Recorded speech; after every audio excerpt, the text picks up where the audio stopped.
Galaxy, and this is my first YouTube video. And apparently, I'm gonna do one of these small talks here. This is a rant. So, just a couple of days ago, a friend of mine texted me like, "Yo, Alex, I was going through your blog and I saw some posts talking about how we should not follow our passion." And I was like, "Yeah." And she asked me, "Why would you say that? I mean, this is something that we've always been told back in the days, like, yeah, and if you follow your passion and you work really hard on it, that's the ultimate key to a successful life." So we had a like a back and forth kind of discussion for almost an hour, and me throwing my insights, she was throwing her insights too, and it was pretty interesting. So I thought I should make this video and maybe give insights to people who are watching this video. So yeah, so this is how I view it. Maybe I don't have the audacity to say this, but I think it's just being practical, guys. Just being practical, man. I was reading a story about Steve Jobs, and I realized this guy was really passionate about the Buddhist lifestyle. So this got me wondering. I mean, if Steve Jobs really followed his passion of being a Buddhist, like if he followed his passion about the Buddhist lifestyle, where could we be having this most craved for Apple products, like the iPhones and the MacBooks? Probably not, because Steve Jobs could be somewhere in some unknown hill or place in China in a Buddhist monk. Yeah. So think about that. That's why I think you should not follow your passion. I mean, you realize most of the things that we are always passionate about, they are either sports, things like basketball, volleyball, rugby, or maybe arts, things like music, dancing, and fine arts, like drawing and things like that. But the fact is, these things don't have a high market interest. So chances of you surviving or you becoming a millionaire or being quite successful in life with them are this small. No. Okay, I know there are a lot of people who have made millions from this, from maybe football. People like Cristiano Ronaldo, they are multi-millionaires, and like it's because of their passion for football. But the truth is, if as much as you love something, it doesn't guarantee you that you're going to hack this life with it.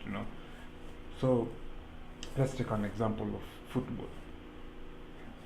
Probably there are almost 1 million people out there who are passionate about football and know that. And it's not like they're not good at it. They are very good at it. They can play football, but they haven't gone anywhere with it.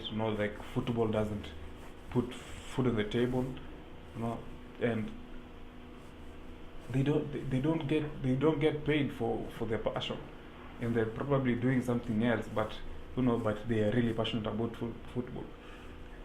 The reason is, like, okay, let's take an example.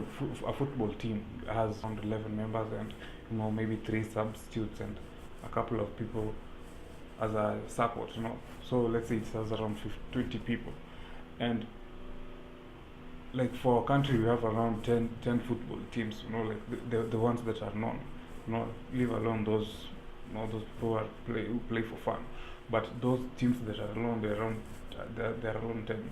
And how are the 1 million people going to get employed or maybe get a chance at any of those football teams? I mean, it's not possible. So it means that these guys ain't going anywhere with that football, because they can't play on their own and make money. It's not possible. Okay, that aside, let's talk about people who do fine art.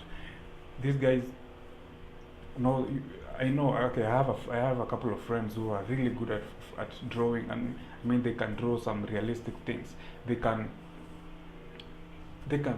some detailed portraits on they can draw something and you feel like, yeah man, this guy got some mad skills, but the guy doesn't make even a shilling from it, like maybe if he does sell his artwork, it's around, like 1 or 2 artworks in a month, or maybe 0, and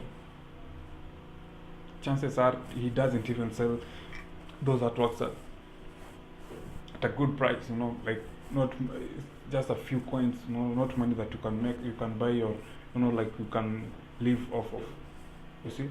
So okay, like let me ask you, how many pieces of art do you have in your house, or how many times have you approached someone to like to draw you, anyone or anything else that you would like to have a drawing of? Never, right? So how, as a fine artist, how do you expect to survive if no one is interested in art, if no one is interested in buying your artworks? I actually remembered about some guy who used to study back in college. I did interior design, so we were studying something about history of art and design, and we learned about some ancient artists like Pablo Picasso, Leonardo da Vinci, and there's this guy who really caught my interest, which when I was doing this post, I remembered about him. His name was Van Gogh. If that's the correct pronunciation, but yeah, Van Gogh. So this guy was a badass. He had mad skills in painting. He was a really good paint artist. So, but funny thing is, despite doing hundreds of paintings, he managed to sell only one painting in his lifetime. So imagine how this guy was paying his bills. Okay, maybe those times people didn't have a lot of bills like today, but imagine how he used to survive by selling one piece of art in his entire lifetime. Well, thanks to his brother, he had a good brother who was generous enough to to support him. He could feed him and and do the rest of, maybe pay his bills and shit like that. But do you have someone who is willing to support you, maybe pay your bills for the rest of your life, as you continue looking for that one single buyer to buy your piece of art? Probably not. Okay, I was reading a certain book. A certain book from McCuban. If those who don't know, McCuban is a well-renowned business mogul, and he is really doing good at it. And he has written a couple of self-improvement books, and I happened to read one of his book, and he was saying that don't follow your passion, but follow your effort. Like if you find something that you usually spend a lot of time at it, and it has a high market interest, that's the thing that you should follow, as much as you're not passionate about it. If you put a lot of effort at it and you learn how to enjoy doing it, chances are you will become passionate about it, and you'll start making good money from it. So instead of you wanting to be a footballer, wanting to be the best, like the best rapper, which is almost impossible, why don't you get something that you can do? I mean, people make millions of dollars from selling toys. Like you can sell almost anything and make a living out of it, and maybe become passionate about it, instead of wanting to be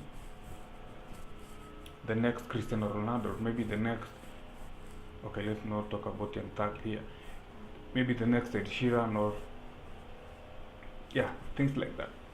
So guys, okay, so instead of following a passion, follow your effort,